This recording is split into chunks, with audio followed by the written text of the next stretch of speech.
Hi all, welcome to new channel.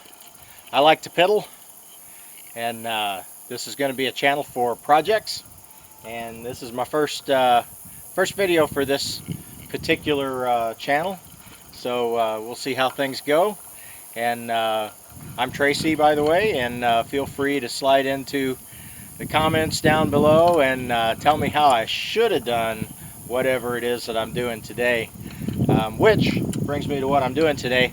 Going to be milling up some logs that I got from across the road. We were tearing out some fence and there were some cedars, and decided to go ahead and take the cedars, although they weren't very large cedars.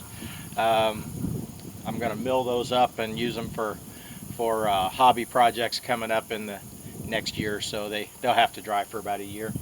Anyway, what I'm going to be using today is this Alaskan chainsaw mill, and I picked that up at a auction for about $5. This saw that I'm going to be using is a Steel MS251. I would not suggest this saw as a milling saw. It's just way too small. But for the stuff we're doing today, it's not going to be too bad.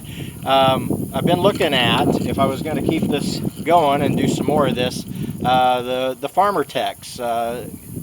If anybody has any thoughts about the Farmer Techs, they're basically a Steel knockoff, and you can get a nice 60, I think it's a 61 or 66, I can't remember. It's something that'll take a 36-inch bar, which would be much better for this particular application here.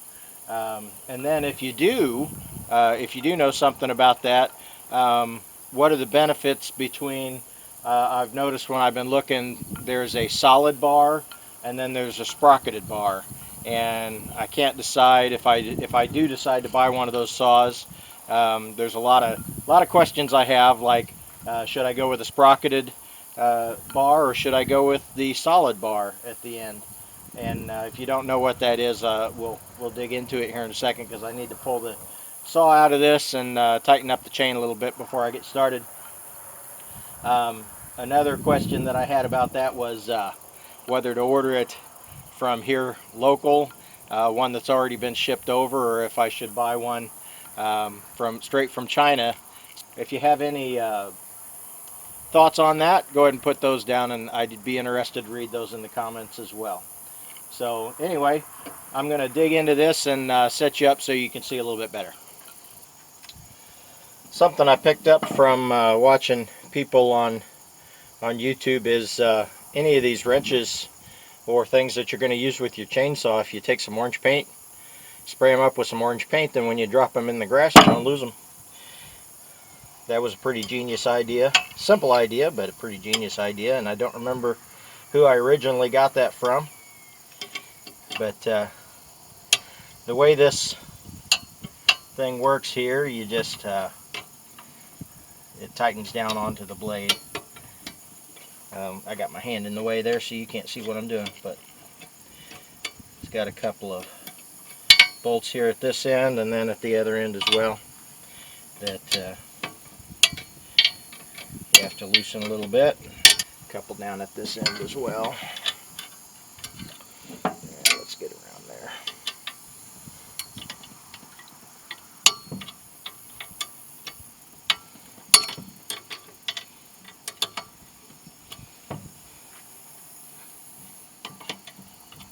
No, that one wasn't very tight.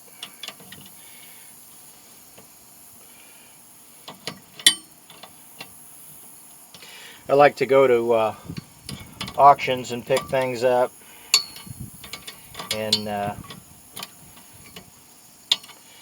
the time I found this chainsaw mill,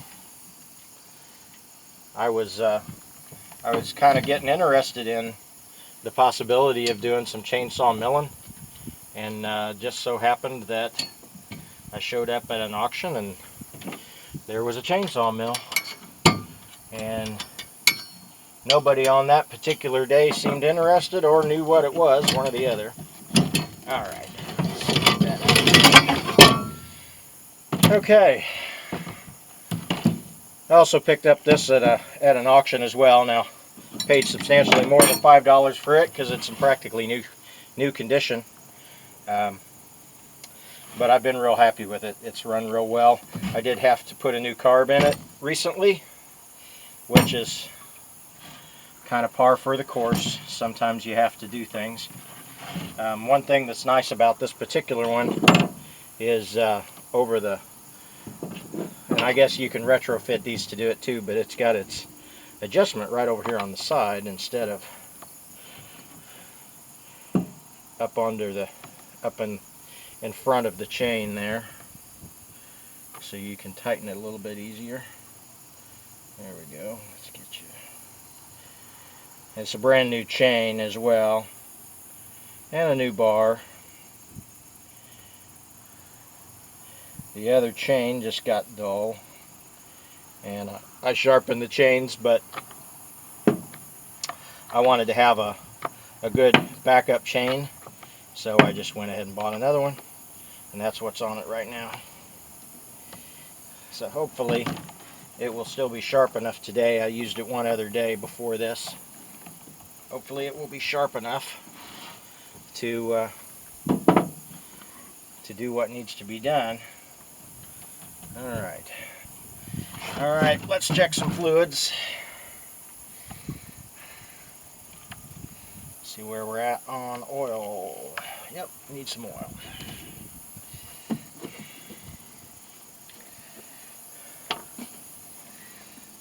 I like steel chainsaws. I don't know exactly why I like them, except that was the first one I bought, and I have found them to be pretty easy to work on. Easy to get parts for. So I'm interested. You know, it would be nice to be able to spend the money and have a big steel just for the just for milling, but I don't have that much money. They are pricey.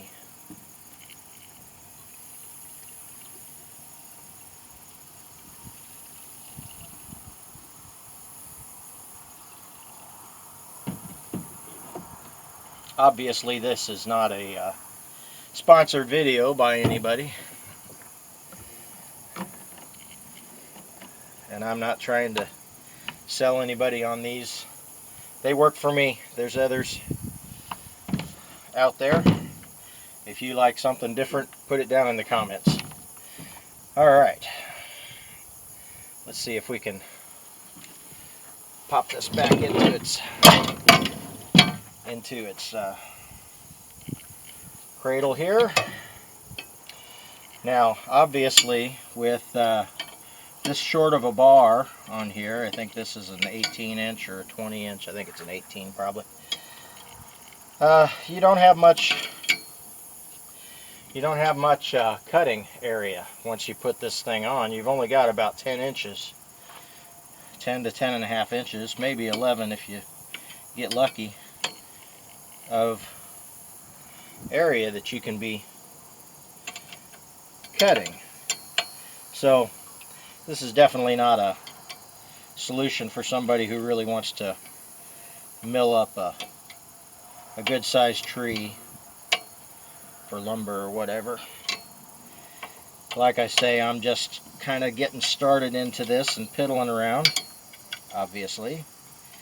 And now, as I'm putting this on, I'm going to keep checking.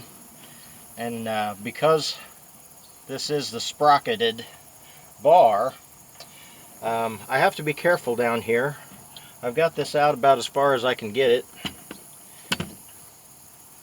And I have to be careful. Let's give you a little better view there.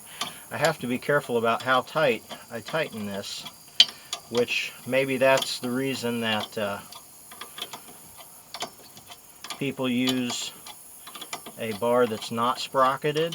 Sprocketed, by the way, it's got a sprocket in here that catches the chain, and instead of just being a straight groove channel around the end like it is the rest of the bar. I'm sure you probably already knew that. But I can't tighten this down on the end quite as tight as I do back here at the front of the saw. I just have to check and make sure everything is going through it. Okay, I'm going to get things set up over there and get back with you.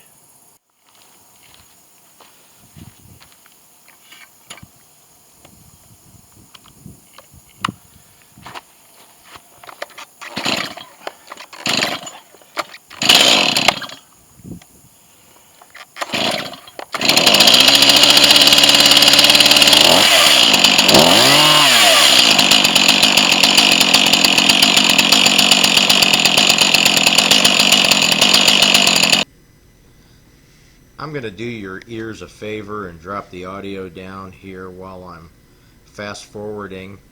It's going to look like I'm really fighting the saw here, but it's actually the saw has a pretty aggressive chain, and I kind of have to hold it back a little bit as it pulls itself in too hard and stops up.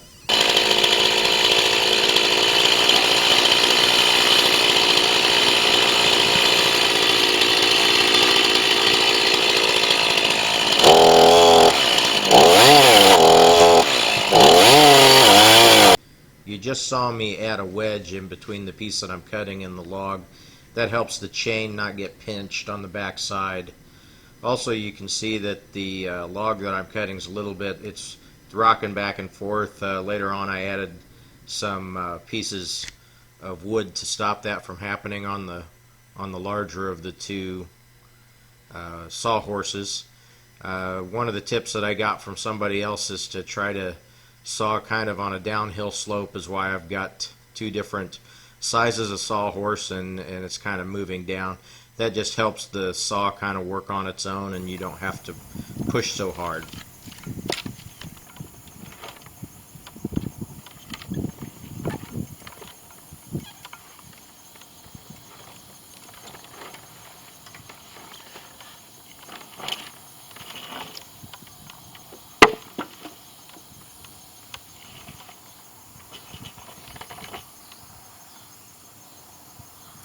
I sort of rushed this when I first started making that first cut.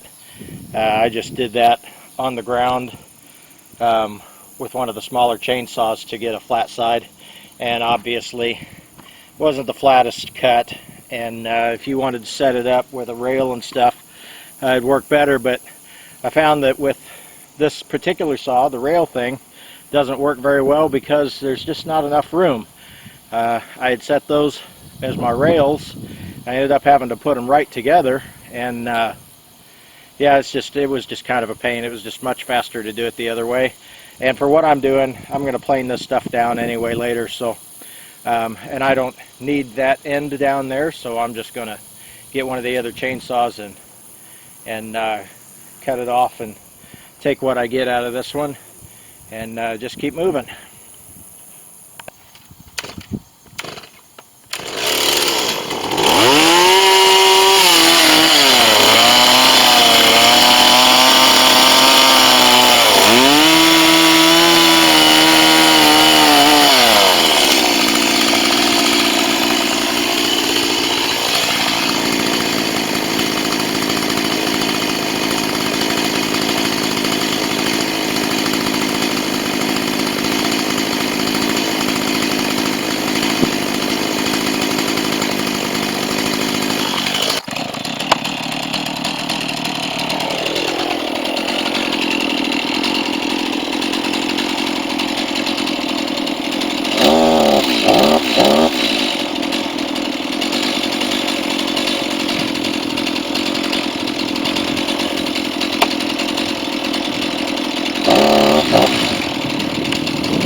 Okay, well, we've slipped up here at the end, and now my chain's getting pinched, so I'm going to have to take a second and fix that.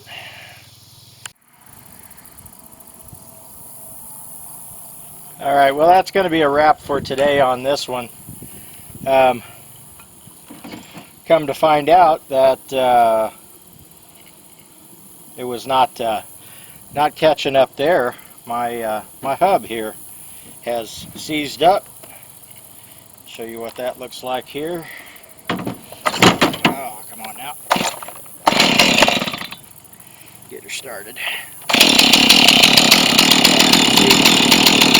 We're spinning here, but